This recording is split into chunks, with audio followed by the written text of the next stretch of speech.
नमस्कार। कल तक मैंने आपको अपने 2 साल के एसटीएफ के कार्यकाल में जो दुर्घटनाएं हुई थीं, उनका जिक्र किया था। और कल ही मैंने आपको बता दिया था कि कल का जो पार्ट था, कल का जो एपिसोड था, उसमें एसटीएफ से संबंधित, एसटीएफ में मेरी तैनाती के दरमियान जो कुछ भी हुआ था, उसकी चर्चा, अंतिम चर्चा थी कल की। 2 जून 2007 को मेरा स्थानांतरण एसटीएफ से एसपी सिटी मेरठ के पद पर हो गया। मैं इच्छुक नहीं था, अनिच्छुक था, लेकिन उस समय कुछ हमारे यहाँ पुलिस महानिदेशक स्तर पे बड़े बदलाव किए गए थे और 5-6 दिन से वहाँ पर गुज्जरों का कोई आंदोलन चल रहा था। मुझे एग्जैक्टली याद नहीं है किस बात का था, लेकिन कोई आंदोलन चल रहा था जिसमें रेलवे स्टेशन, बस अड्डे, हाईवे, इन सब पर बड़े बड़े धरना प्रदर्शन हो रहे थे। ऐसे में ये डिसाइड किया गया कि कुछ अधिकारियों को पश्चिमी उत्तर प्रदेश में, क्योंकि वो अकेले मेरठ उससे प्रभावित नहीं था, मेरठ, मुजफ्फरनगर, बागपत, शामली, ये सब इलाके थे, बुलंदशहर, जहाँ पर ये समस्या आ रही थी। मुझे ये कहा गया कि आप तुरंत वहाँ के लिए रवाना हों। मैं अपने कुछ पेंडिंग काम, कुछ कागज़ जो हमेशा किसी भी सरकारी कार्यालय में होते हैं, उनके सिलसिले में 1-2 दिन का समय मांग रहा था, लेकिन ये समय दिया नहीं गया। अंतिम बार मैंने शाम को 6 बजे कोशिश की, डीजीपी साहब से स्वयं मिला और उनसे मैंने अनुरोध किया कि साहब मैं 2 दिन बाद चला जाऊंगा, ऐसा कुछ। तो उन्होंने कहा नहीं, आप आज ही जाएंगे और अभी रवाना होंगे। और फिर वापस आते आते मुझे मेरे एसएसपी एसटीएफ ने बताया कि आप अपनी अभी एसटीएफ की गाड़ी ले लें। मैंने कहा साहब अभी हमको रिजर्वेशन भी नहीं मिलेगा और हम हर हाल में वैसे भी कल तक पहुंचेंगे। तो उन्होंने बताया कि नहीं, डीजी साहब से ये आदेश, डीजी साहब का ये आदेश है कि आपको एसटीएफ की गाड़ी तुरंत उपलब्ध कराई जाए। आप अपनी वर्दी या कुछ सामान छोटा मोटा जो भी लेना हो घर से ले लें और आप आज ही ज्वाइन करेंगे। मैं शाम को कोई 7 बजे लखनऊ से एसटीएफ की गाड़ी लेकर रवाना हुआ और मेरठ पहुंच गया एसएसपी साहब के पास। और रात करीब 1:30 बजे के आसपास मैंने अपना पदभार ग्रहण किया। पहले मैं वहाँ एसपी सिटी गाज़ियाबाद के पद पे रहा था और एसटीएफ के दरमियान कई एक ऑपरेशंस में मैं पश्चिमी उत्तर प्रदेश के अलग अलग स्टेशंस जैसे मेरठ, मुजफ्फरनगर, इन सब जगह भी गया था। लेकिन पुलिसिंग के लिहाज से मेरठ थोड़ा सा अलग है गाज़ियाबाद से। पहले जाकर शुरुआती चरण में मैंने वहाँ समझने की कोशिश की। शहर बहुत ही कम्युनली सेंसिटिव था। सभी एसओज से बात की, एसएसपी से अपने निर्देश लिए। हमारे डीआईजी श्री प्रशांत कुमार साहब थे, उनको बहुत अनुभव था वहाँ का, उन्होंने भी काफ़ी बातें बताईं और धीरे धीरे वहाँ पर काम शुरू किया। क्राइम की घटनाएं वहाँ रोज़ रोज़ की थीं। मर्डर बहुत आम बात है, लगभग 3-3, 4-4 मर्डर प्रतिदिन उस ज़माने में हुआ करते थे। लेकिन ये मर्डर्स देहात में ज़्यादा होते थे, प्रॉपर्टी के सिलसिले में। ये जो कहा गया है कि हत्या के पीछे 3 ही कारण होते हैं, जर, जोरू और ज़मीन। तो ये वही बात वहाँ पर बहुत सही उतर रही थी कि इन्हीं तीनों कारणों से वहाँ पर ये घटनाएं होती थीं। इस पूरे वहाँ करीब में 6-7 महीने के आसपास मेरा कुल कार्यकाल वहाँ था। वहीं से मैं संयुक्त राष्ट्र संघ के डेपुटेशन पर युगोस्लाविया चला गया था। सबसे सेंसेशनल घटना मेरे समय में मेरठ में हुई, जो बात 26 अक्टूबर 2007 की है। समय होगा करीब सुबह का 10:30 बजे या 11 बजे के आसपास। और कंट्रोल रूम ने मुझे बताया कि आप तुरंत एसएसपी साहब से बात कर लें, कुछ ज़रूरी बात है। मैंने फ़ोन से बात की अपने एसएसपी से।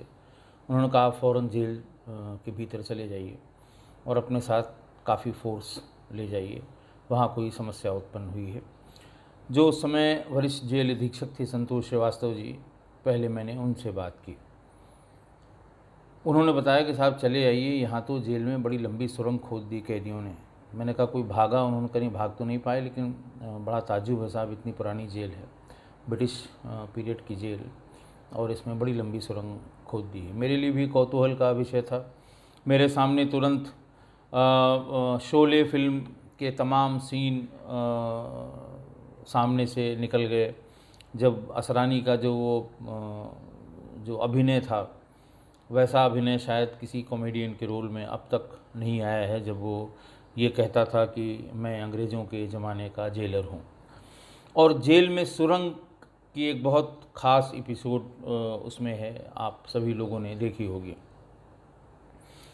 मैंने अपने सर्किल ऑफिसर को बताया, इंस्पेक्टर को बताया, सबको जेल पहुंचने के लिए कहा। मैं स्वयं बस ऑफिस के गेट तक ही पहुंचा था। ऑफिस का टाइम हो रहा था, मैं वहां से सीधे जेल पहुंच गया। जेल बहुत पुरानी है, मेरठ की जेल बहुत ऐतिहासिक जेल है, आप सभी लोग जानते होंगे। 1857 के गदर में इसी जेल का नाम बार बार इतिहासकारों ने लिखा है। वहाँ पहुँचा तो वहाँ जेल के भीतर एक नया पोर्शन नया बनाया गया था, जिसको बैरक नंबर 17 और 18 कहते थे। ये नया कंस्ट्रक्शन था, जेल की कैपेसिटी बढ़ाने के लिए था, और इन दोनों को मिला के करीब करीब 200 कैदियों के एक्स्ट्रा रहने की व्यवस्था या एक्स्ट्रा उनको एकोमोडेट करने की व्यवस्था इन दो बैरकों में की गई थी।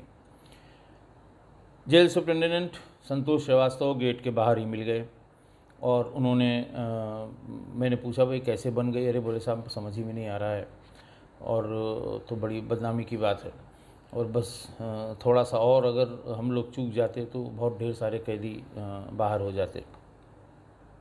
मेरा कौतूहल और जगह, क्योंकि जेल सुप्रिंटेंडेंट इन सब इस तरह की छोटी मोटी परेशानियों से ऊपर होता है। उसका 24 घंटे जो उसकी डीलिंग होती है वो हार्ड कोर अपराधियों से होती है। अपने सबऑर्डिनेट्स जो जेल के छोटे स्टाफ से लेके डिप्टी जेलर तक उनसे होती है। तमाम तरह के किस्से कहानी क्राइम के, तमाम तरह की उनकी जगलरी, तमाम तरह के उनके बहाने, तमाम वकीलों की ढेर सारी जो उनकी दलीलें होती हैं, जब वो ले जाने लगते हैं, जब वो ले आते हैं किसी को सुविधा दिलाने के नाम पर, तो वो ऐसे झंझावातों से जूझता रहता है जेल सुप्रिंटेंडेंट या जेल के अधिकारी। लेकिन अगर वो भी चिंतित है तो इसका मतलब घटना बहुत गंभीर है। बात करते करते हम लोग भीतर पहुंच गए। भीतर वहाँ पर जेल के तमाम कर्मचारी खड़े हुए थे। पुलिस अधिकारियों में हम ही लोग सबसे पहले वहाँ आए थे। वहाँ पर एक समतल सी जगह थी। बैरक दो नए बने हुए थे। बैरक के बाहर काफ़ी बड़ा मैदान सा था। मैदान के बीच में एक नहाना कम शौचालय का एक नया ब्लॉक बनाया गया था। ऐसा लगता है कि वो अभी इस्तेमाल में नहीं था। उसका ज़्यादातर पोर्शन एक छोटा अलग से बनाया हुआ शौचालय और एक छोटा सा खंभों के सहारे खड़े किए गए पाइप में नहाने का स्थान। मैंने पूछा कैसे, क्या पता लगा? उन्होंने कहा साहब ये सुबह जब मैं राउंड पे आया था तो मैं शौचालय को ये देखने के लिए कि क्या बात है, ये अभी तक क्यों नहीं शुरू हुआ, अपने ठेकेदार को साथ लेके मैं यहाँ पर पहुँचा। मैं उसके भीतर जाता इसके पहले ही अचानक मेरा पैर करीब 6 इंच के आसपास अचानक धंस गया। मैंने ठेकेदार से पूछा कि भाई यहाँ पर क्या तुमने वो सोक पिट बनाई हुई है क्या जो यहाँ पे धंस गया? बोले साहब सोक पिट तो इधर नहीं है, सोक पिट तो पीछे की तरफ है। तो उन्होंने कहा फिर ये, उसने भी, ठेकेदार ने भी उसको भी थोड़ा अचंभा सा लगा क्योंकि वो उसका कंस्ट्रक्शन का काम उसी ने कराया था। उसने हाथ से उसकी मिट्टी निकालनी शुरू की तो उसने कहा साहब ये तो बिल्कुल ताज़ी मिट्टी है, यहाँ इस गड्ढे में ये ताज़ी मिट्टी का इसका क्या काम है, ये तो नहीं समझ में आ रहा है। तो थोड़ा सशंकित हुए। ये बात उनका कहना है कि सुबह के राउंड में 8 साढ़े 8 बजे के आसपास की रही होगी। ठेकेदार ने अपने लोगों को बुलवाया भीतर और ये गड्ढा खोदना शुरू किया। थोड़ी देर में गड्ढे के भीतर एक स्थान पर जो कैदियों का कंबल होता है, उस कंबल से एक जगह को ढका हुआ था और उसके ऊपर से मिट्टी ढक दी गई थी। कंबल को हटाया गया। कंबल को हटाते ही बिल्कुल सबकी आँखें अचंभित हो गईं देख के। करीब 10 फीट गहराई का, करीब 3 साढ़े 3 फीट चौड़ाई का, और कितनी भीतर गया था इसका अंदाज़ा नहीं था।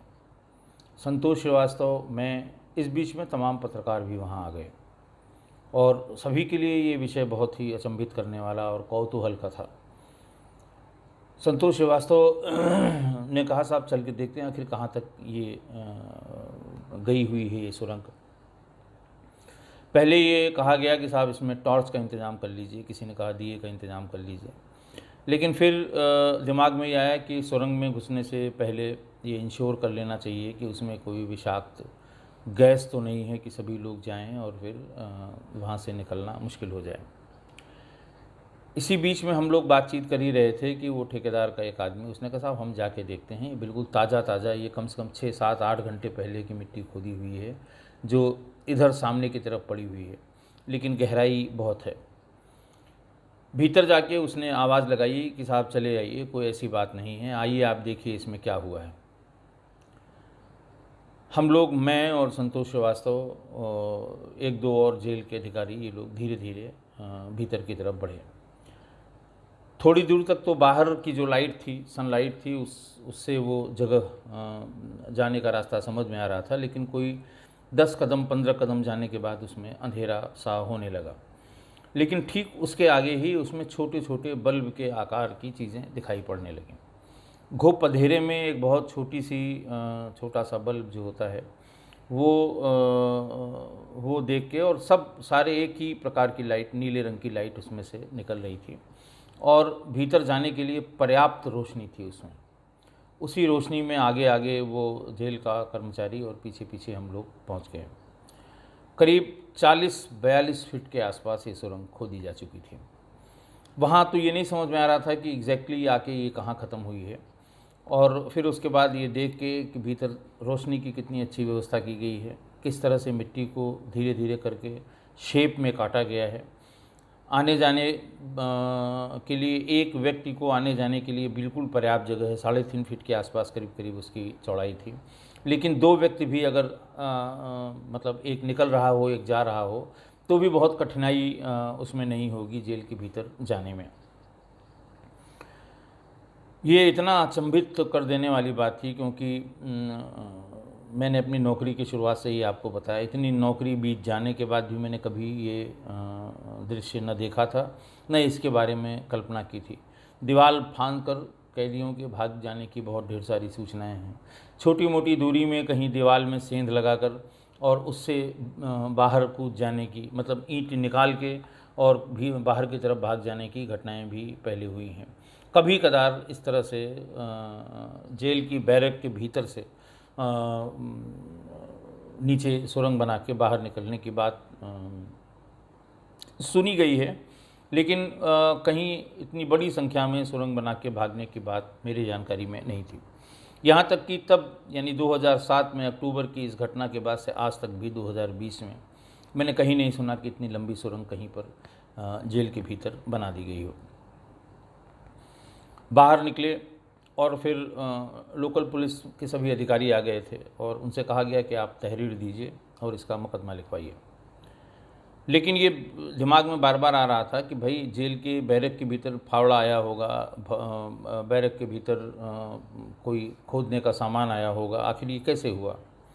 भीतर जो लाइट की व्यवस्था की गई थी उसको भी वो व्यक्ति अपने साथ निकाल कर लाया था, जो हम लोगों को आगे उनसे कहा गया कि भाई इसको निकालो, देखो कहीं, ऐसा समझ में आ रहा था जैसे भीतर वायरिंग की गई हो और वायरिंग के सहारे ये छोटी छोटी लाइटें लगाई गई हों, रात में ऑन किया जाता हो अपना काम करने के लिए, बाद में समेट दिया जाता हो। बाहर निकल के देखा तो उस ज़माने में, आप भी हो सकता है, लाइटर में पीछे एक लाइट वाला लाइटर लोग कहते थे, चाइनीज़ लाइटर बहुत ढेर सारे आते थे, जिसमें आप उसकी बटन दबाइए तो एक छोटी सी पीछे से हल्की सी रोशनी वाली जगह होती थी, जिसके सहारे कभी कभी बहुत देर रात देहातों में लोग पगडंडियों को क्रॉस करते थे। उसके साथ जुड़ा हुआ छोटी वाली बैटरी होती थी। भीतर लाइटर, जब भी इनमें से लोग पेशी में जाते थे तो बाहर से लाइटर ले आते थे। अगर लाइटर नहीं मिलता था तो लाइटर में जो वो बल्ब, जो एलईडी लगी होती है छोटी सी हल्के नीले रंग की, वो और उसके साथ जिस क्लिप में वो बैटरी फंसी होती है वो बैटरी। लेकिन ये बताया गया कि बीच में कभी तलाशी के दरमियान किसी के पास वो एलईडी और वो बल्ब की क्लिप बहुत छोटी, चूँकि इतनी बड़ी सी होती होगी, ये पकड़ी गई थी। तो जेल के कर्मचारियों ने पूछताछ की थी तो उनको ये कह के टाल दिया गया कि साहब हमारा लाइटर जो भीतर है, एक ही लाइटर है, उसमें सब लोग अपना काम चलाते हैं, उसमें बैटरी ख़त्म हो गई थी। तो बाहर कहा गया था कि बैटरी छोटी सी दे देना, और वो पता नहीं कैसे उसने बैटरी और बल्ब एक साथ दे दिया। थोड़ा सा कन्विंसिंग टाइप का ये एक्सप्लेनेशन था तो बात ये मान ली गई थी, लेकिन वो रखवा लिया गया था एलईडी, और वो उसके बाद से ये लाइटर ही ले आते थे और छिपा के किसी भी तरह से कि साहब बीड़ी पीने के लिए या फलाने के लिए चाहिए। और लाइटर इनके यहाँ जो कैंटीन होती है उसमें भी कभी कभी रखी जाती थी कि हालांकि वो अवैधानिक तरीके से रखी जाती थी कि किसी को बीड़ी सिगरेट पीना हो तो वो इस्तेमाल कर सकता है। लेकिन कम से कम 50 लाइटरों का वो नीले रंग की एलईडी का बल्ब और उसका बैटरी, उसको ये कच्ची दीवार के भीतर उसे ठूंस देते थे, उसे फिक्स कर देते थे खाली मिट्टी से ही। मिट्टी में ही अगर आप उसको भीतर की तरफ चिपका दें, ऊपर से मिट्टी लगा दें और वो बल्ब बाहर की तरफ हो तो एकदम अंधेरे में वो पर्याप्त रोशनी देता है। ये हो गया कि साहब ये इन लोगों ने दिमाग लगा के और लाइटर के इस एलईडी को छोटे, बहुत छोटा, उसको एलईडी भी नहीं, उसका क्या टर्म होगा मैं कह नहीं सकता, बहुत छोटा सा होता था जो अभी भी लाइटर में उपलब्ध होता है, तो उससे इन्होंने बल्ब बना लिया।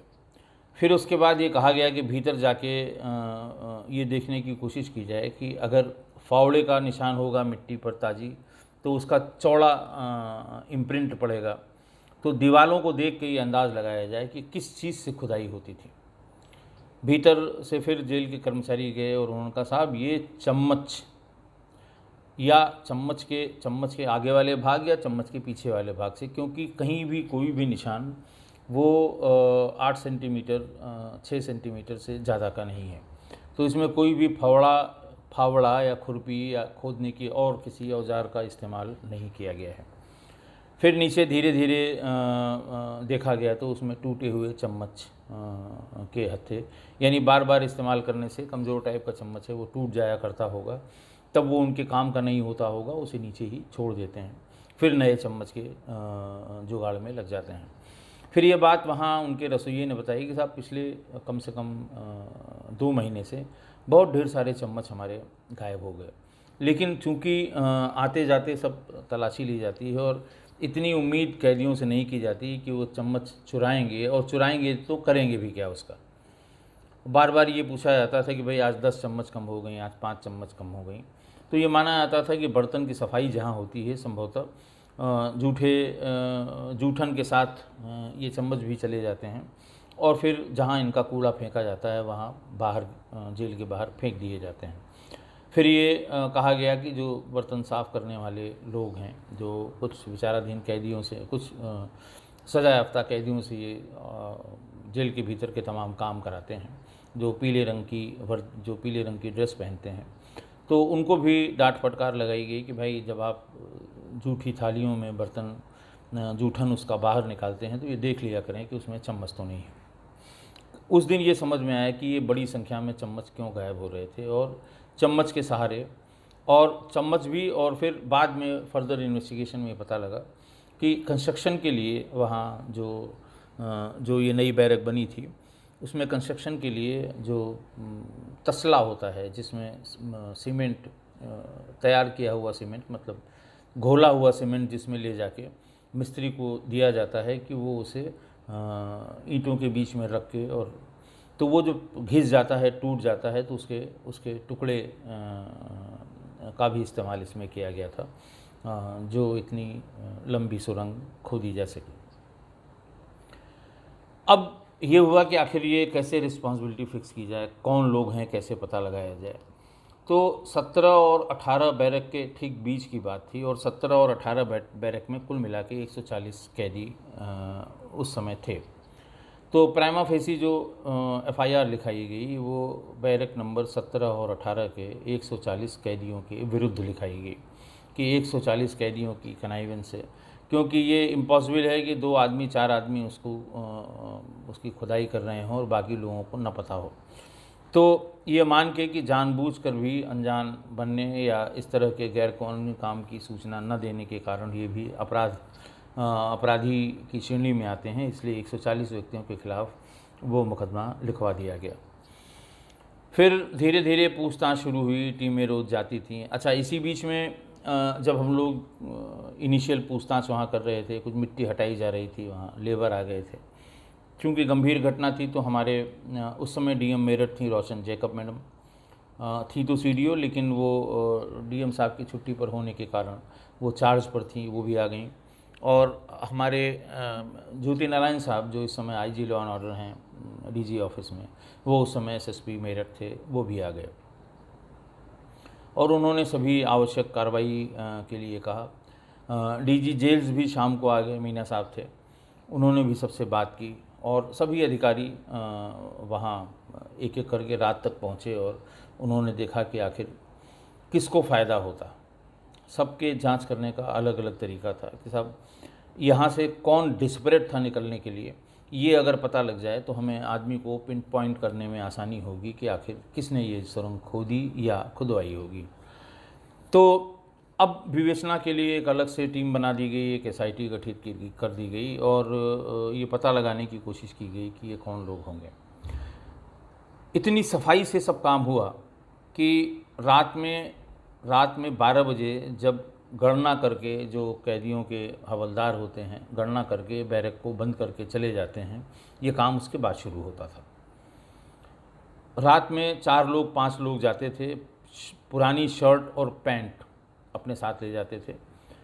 पुरानी शर्ट और पैंट को नीचे से बांध देते थे, शर्ट को बांध देते थे, पैंट में नीचे जो नीचे का हिस्सा होता है खुला हुआ होता है जिसमें, उसको बांध देते थे। एक आदमी भीतर जाता था और थोड़ी थोड़ी दूर पर एक एक आदमी, कुल 4 लोग उस सुरंग के भीतर रहते थे। एक आदमी वो चम्मच से या लोहे की किसी नुकीली ऐसी वस्तु से जो कैंपस में उपलब्ध थी, टूटे हुए थालियों के टुकड़े भी, उसका भी प्रयोग किया गया था, बाद की इन्वेस्टिगेशन में पता लगा। वो मिट्टी खोद के पैंट जो नीचे से बंद है और करीब 25-30-35 किलो मिट्टी उसमें आ जाती होगी, उसको वो पास में खड़े आदमी को दे देता था और दूसरी पैंट उसको दे दी जाती थी, उसको फिर वो उसी से खोद के पैंट के भीतर मिट्टी भर देता था। इस बीच में ये 3 लोग जो बाहर होते थे वो पैंट या शर्ट में, टी शर्ट में नीचे के हिस्से को बांध के 10-12 किलो मिट्टी उसमें भी आ जाएगी। तो वो धीरे धीरे करके सुबह 6 बजे तक ये कई राउंड में वो वहाँ जो नया इनका स्नान घर बन रहा था उस तक ले जाते थे। और स्नान घर के भीतर जो वो होता है सेप्टिक टैंक हैं, बहुत बड़े बड़े थे वो टैंक, जिसमें जहाँ पर सीवर लाइन नहीं होती, जहाँ टैंक्स बनाए जाते हैं, तो उस टैंक में एक जगह उसका पत्थर निकाल दिया गया था और उसमें वो मिट्टी सफाई से डाल दी जाती थी कि आसपास कहीं ये शक न हो कि यहाँ कोई ताज़ी मिट्टी डाली गई है। और सुबह 6 बजे जाते समय उस पत्थर को वहाँ लगा दिया जाता था। तो इस तरह से कहीं पर किसी ताज़ी मिट्टी का निशान या ताज़ी उसका निशान नहीं होता था। अब वो जहाँ से जाने और आने का रास्ता है उसको कैसे बंद किया जाए, क्योंकि अगर सुबह वो खुला होगा तो और किसी की भी नज़र पड़ गई तो वो देख लेगा कि यहाँ सुरंग बनाई गई है। ऐसे में वो 3-4 जो मिट्टी भरने का जो कपड़ा इन्होंने बनाया था वो छोड़ देते थे सुबह 5 बजे के आसपास वहीं पास में, और उस मिट्टी से उसको भर देते थे। नीचे एक कम्बल लगा के ऊपर उसको भर देते थे ताकि वो बाहर से ये न पता लगे कि ये यहाँ पर कोई ताज़ी खुदी हुई मिट्टी है। ऊपर जो भरने वाली मिट्टी है उसको वो प्रतिदिन बदलते नहीं थे। जैसे ऊपर जो मिट्टी लगाई गई है उसको खिसका दिया, नीचे की ताज़ी मिट्टी को फिर भर के उसे टैंक में डाल दिया और अपना काम शुरू किया। फिर उसमें ताज़ी मिट्टी भरी और ऊपर से फिर वही मिट्टी, चूँकि थोड़ा सा ऊसर है वहाँ पर, वो हल्की सी सफ़ेद रंग की वो मिट्टी है, तो मैदान की उसी मिट्टी को फिर ऊपर लगा देते थे। तो बिल्कुल देखने में ऐसा नहीं लगता था कि यहाँ कोई ताज़ी खुदाई की गई है या ताज़ी मिट्टी लगाई गई है। धीरे धीरे इन्वेस्टिगेशन शुरू हुई। सबसे पहला शक गया उस पर धर्मेंद्र किरठल पर।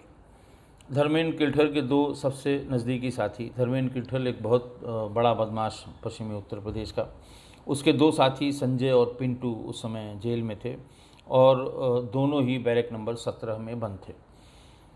करीब 1.5-2 महीने पहले वहाँ डिप्टी एसपी LIU ने एक सूचना भी दी थी कि धर्मेंद्र किरठल अपने दो सहयोगियों को छुड़ाने के लिए किसी भी समय हमला करके उनको छुड़ा सकता है, क्योंकि ये इस तरह की घटना पश्चिमी उत्तर प्रदेश में आम है कि अदालत से और जेल तक जाने और ले जाने में पुलिस वैन पर या पुलिस जिस साधन से हो उस पर हमला करके अपने साथियों को छुड़ाया जाता है। लेकिन जब ये सूचना उन्होंने दी, उसमें ये नहीं था कि ये सुरंग खोद के भी जा सकता है, ये था कि दोनों भागने का प्रयास कर सकते हैं या इनको छुड़ाने के लिए पुलिस वालों पर हमला किया जा सकता है।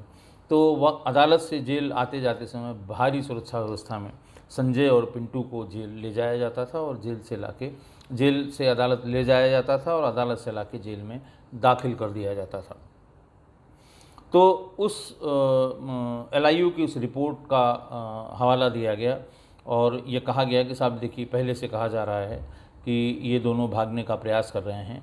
चूँकि पिछले 1-1.5-2 महीने से इनके ट्रांजिट में ये संभव नहीं था, क्योंकि बड़ी संख्या में फोर्स साथ में जाती थी, 2-3 गाड़ियाँ आगे पीछे होकर जाती थीं ताकि इस पर हमला न हो, तो उनकी हिम्मत नहीं पड़ी, इसलिए इनके सिवा कोई नहीं हो सकता। खैर, उनसे भी बहुत ही गंभीर पूछताछ की गई, लेकिन बात कुछ बनी नहीं।